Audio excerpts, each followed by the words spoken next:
Assalamualaikum warahmatullahi wabarakatuh. Saya Arun Nur Aisyah dari Fakultas Tarbiyah dan Keguruan, Prodi Pendidikan Guru Madrasah Ibtidaiyah. Di video ini saya akan menjelaskan materi tentang hakikat, tugas, dan fungsi pendidikan Islam. Mungkin kalian pernah mendengar tentang pendidikan Islam. Apa sih itu pendidikan Islam? Pendidikan Islam adalah pendidikan yang dasar, proses, dan tujuannya selalu sejalan dengan ajaran agama Islam. Selanjutnya kita akan membahas materi tentang hakikat, tugas, dan fungsi pendidikan Islam. Materi pertama, hakikat pendidikan Islam. Hakikat berasal dari kata bahasa Arab al-haq yang berarti kebenaran atau kepastian sesuatu. Menurut Kamus Besar Bahasa Indonesia, hakikat memiliki arti dasar atau kenyataan sebenarnya.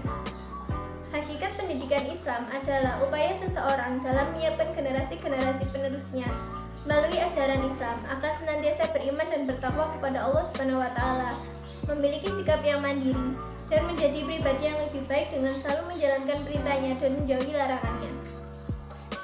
Hakikat pendidikan Islam menekankan pada 3 hal, yaitu 1. Pendidikan dengan menggunakan metode-metode tertentu untuk menciptakan anak didik yang memiliki kedisiplinan mental kuat dan berakhlakul karimah. 2. Bahan pendidikan yang diajarkan adalah berbagai jenis ilmu pengetahuan dan spiritual, yakni pandangan hidup dan sikap hidup yang dilandasi dengan nilai-nilai Islam.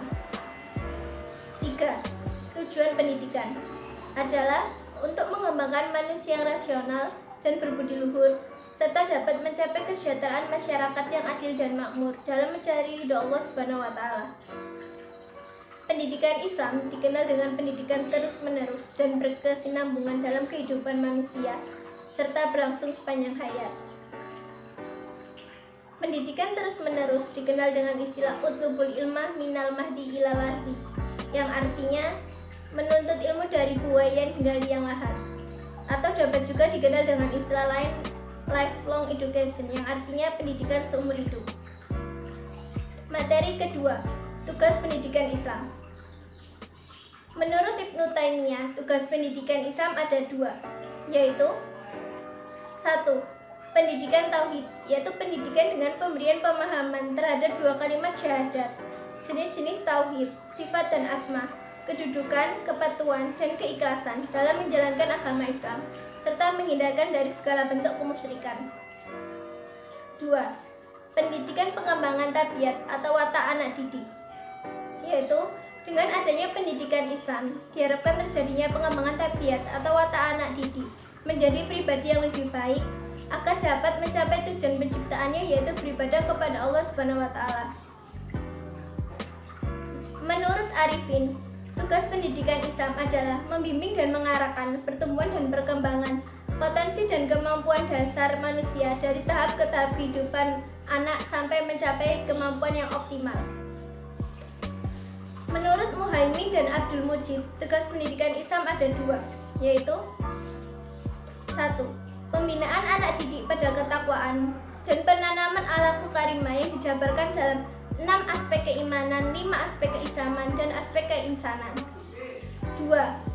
Meningkatkan kecerdasan dan kemauan dalam memajukan ilmu pengetahuan dan teknologi yang membawa manfaat dan aplikasinya dapat meningkatkan kualitas hidup manusia melalui pengembangan kebudayaan dan lingkungan, serta memperluas pandangan hidup manusia dalam keluarga, masyarakat, dan bangsa, sesama manusia, dan sesama makhluk hidup yang lainnya.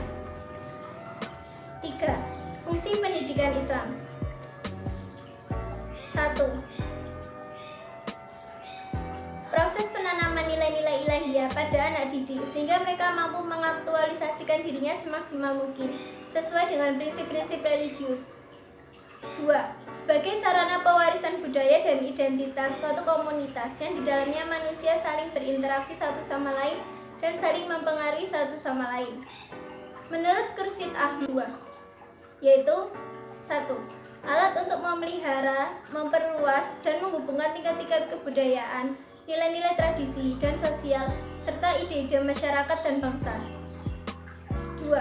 Alat untuk melakukan perubahan, inovasi, dan pengembangan melalui keterampilan dan pengetahuan yang baru ditemukan, serta melatih tenaga-tenaga produktif untuk menemukan perimbangan perubahan sosial dan ekonomi. Jika kita berbicara mengenai kondisi pendidikan Islam saat ini, tengah mengalami suatu cobaan akibat adanya era globalisasi.